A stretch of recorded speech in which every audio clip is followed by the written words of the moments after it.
Bueno, pues continuamos aquí con la cultura desde la UAP y ahora comentaremos un libro en nuestra sección Leyendo se vive mejor. Es un libro muy interesante cuyo título en latín es Labor omnia vincit. El trabajo lo vence todo. Pues este libro trata acerca de la historia transnacional del fascismo y del proceso de fascización de la colonia Chipilo. A través de este libro, pues se analiza el fascismo como un fenómeno político transnacional y como una experiencia vivida.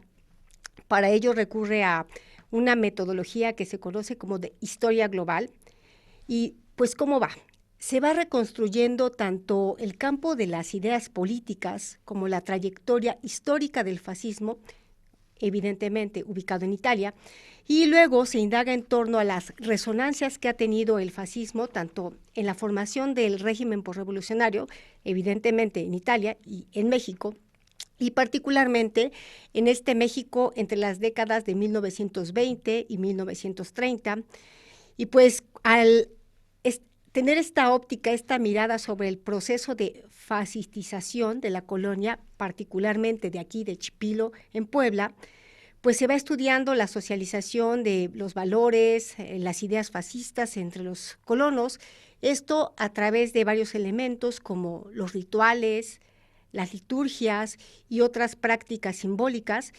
Esto es parte de lo que se analiza y quiénes son, digamos, los personajes primordiales de este proceso.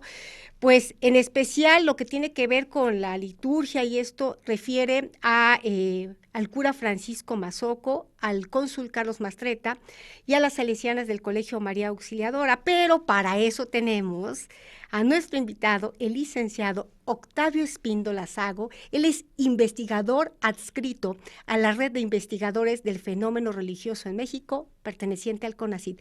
¿Qué nos puedes decir acerca de este interesantísimo escrito? Elvira, muy buenas tardes. Te saludo con mucho gusto a todo el equipo de producción de TV WAP, de Radio WAP. Gracias por abrirme sus puertas y por supuesto aprovechar para mandar un saludo a todas y todos en el auditorio que nos sintonizan. Gracias por el espacio. Gracias a la UAP y a la Secretaría de Relaciones Exteriores, que es hoy ya un hecho este libro, que es resultado de aproximadamente 7, 8 años de investigación. Se dice Claro. fácil, pero en retrospectiva pues ya es casi una década de vida. El libro, como tú ya lo has advertido, puesto sobre aviso a quienes nos escuchan, está constituido por un prólogo que me obsequió el profesor Elías Palti, director del Centro de Historia Intelectual de la Universidad Nacional de Quilmes, a quien saludo desde aquí, desde Puebla, y una introducción donde se pone a la lectora y al lector en aviso de para dónde vamos a esperar llegar y cómo vamos a llegar a esos puntos. El primer capítulo aborda, como lo reseñaste, desde la historia intelectual, cómo se constituyó el campo de ideas políticas del fascismo. Y analizo cómo fueron desarrollándose estas ideas desde la etapa del fascismo como movimiento social, con sus camisas negras, con sus escuadras de combate, la llegada a un gobierno de coalición con grupos conservadores y liberales, y finalmente cómo mutaron las ideas del fascismo respecto al Estado, respecto a los individuos, a la sociedad, a la familia, a la religión, una vez instituida la dictadura. Vamos a ver en este primer capítulo el pensamiento de autores como Mussolini, que tiene la característica de haber sido un intelectual orgánico de su propio régimen, a diferencia de Francisco Franco, de Adolf Hitler, pero no solamente Mussolini. Una creencia común es asumir que el fascismo es la ideología de un hombre, y no fue así. El fascismo, en tanto que campo de ideas, por eso hablo de una noción de campo, ¿no?, donde se juegan muchos.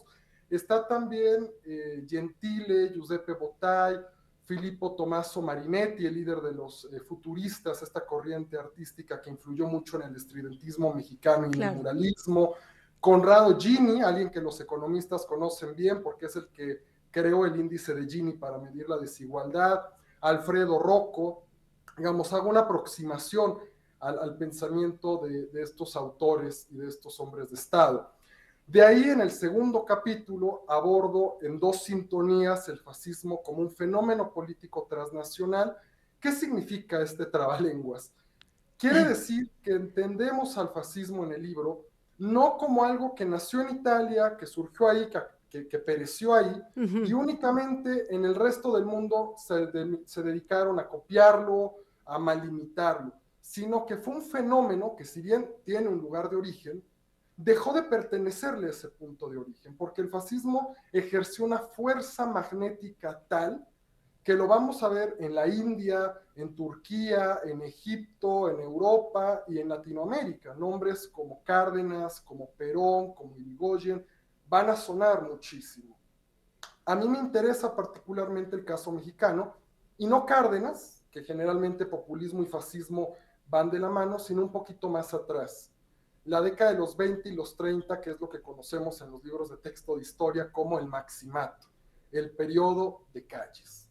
Y ahí lo que analizo es cómo el fascismo influyó entre algunos hombres, uso hombres porque no había mujeres en el proceso de construcción, entre algunos hombres de la clase política sonorense durante el proceso de formación del Estado mexicano, de la posrevolución. Y van a encontrar ahí las lectoras y los lectores nombres como el propio Plutarco Elías Calles, que como presidente electo estuvo en Italia un tiempo viendo directamente los logros de la revolución fascista, pero también Manuel de Negri, Manuel Puig Casaurán, Abelardo L. Rodríguez, que también ocupó un tiempo la presidencia de la República, Ezequiel Padilla, y muy en menor medida José Vasconcelos. ¿Por qué? Porque Vasconcelos ha sido ya objeto de muy profundos estudios, tengo poco que decir al respecto, o del doctorato, Gerardo Murillo, otro muralista abiertamente profascista. Interesante que coincide con Siqueiros, ¿no? Otro muralista, pero Alfaro Siqueiros abiertamente antifascista. Y el segundo registro, y con esto termina el segundo capítulo y se desarrolla todo el tercero, tiene que ver con lo que el historiador Emilio Gentile llamó el proceso de fascistización. ¿Qué significa esto? Bueno, muy sencillo. ¿Cómo se socializan a las infancias, a las juventudes, a las y los adultos en las ideas, en las creencias, en los valores del fascismo, en este caso muy específico? Y eso me interesa en el caso de Chipilo. Por eso es que hablo del fascismo como experiencia vivida. Es un concepto que retomo de un sociólogo, Alfred Schutz, que quiere decir cómo las personas se apropian de un universo simbólico y lo activan en su vida cotidiana para resolver pues, sus necesidades. Y fue el caso de la colonia. Para esto yo pongo mucha atención, y creo que este es uno de los aportes, si se me permite la osadía como autor de decirlo, del libro, de ubicar la capacidad de agencia, el protagonismo que tuvieron actores locales. En este caso, el primer cura nativo de la colonia, Francisco Ernesto Mazzocco, el cónsul italiano en Puebla, Carlo Manstretta Magnani, y las salesianas del Colegio de María Auxiliadora. ¿Qué efectos tuvo el fascismo en la colonia? Y el tercer capítulo tiene que ver con lo que en sociología se conoce como los efectos imprevistos o los efectos no esperados. Lo que yo propongo es que el fascismo, en el caso de Chipilo, cómo se vivió en tanto una experiencia muy en términos culturales, impactó en la identidad colectiva y en la memoria social de los colonos. Cierra el libro con unas conclusiones que sencillamente, digamos, hacen un resumen de lo que trató todo el libro y un epílogo a manera de posdata, si se quiere, donde plantea una pregunta. ¿El uso de la palabra fascismo en el siglo XXI, de qué va? ¿Sirve como una categoría de análisis para intentar entender fenómenos que estamos viviendo hoy en día? ¿O más bien es un concepto histórico que únicamente se tiene que entender en el momento y en el espacio histórico en el que surgió? De esto va, Elvira Auditorio, el libro. Octavio, ya nos encantaría escuchar porque es un libro interesantísimo. Pues en el contexto mundial en el que estamos, parece que la palabra fascismo adquiere otra connotación. No sé qué nos pudieras decir al respecto. Justamente uno de los problemas metodológicos que yo me enfrenté cuando empecé la investigación fue la inmensa cantidad de masa documental, de videos, de podcast, que usan la palabra fascismo. Y el problema aquí es que cuando estamos en las ciencias sociales, utilizamos palabras que generalmente se usan también en el lenguaje cotidiano, en el sentido común, ¿no?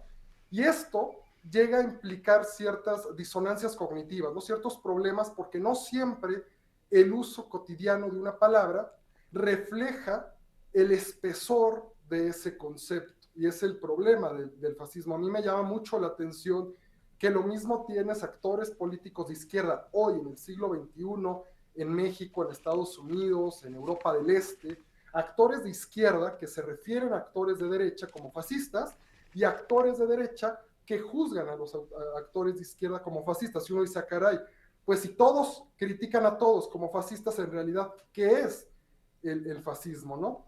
Y entonces, en este sentido, yo creo que este último apartado del libro, el epílogo, puede servir, no es una investigación, es decir, aquí respeto mucho el trabajo de colegas de ciencia política, de sociología que se han dedicado a ello, es una reflexión en tanto que yo como historiador, ¿qué uso le doy al concepto desde mi momento, ¿no? Desde el siglo XXI?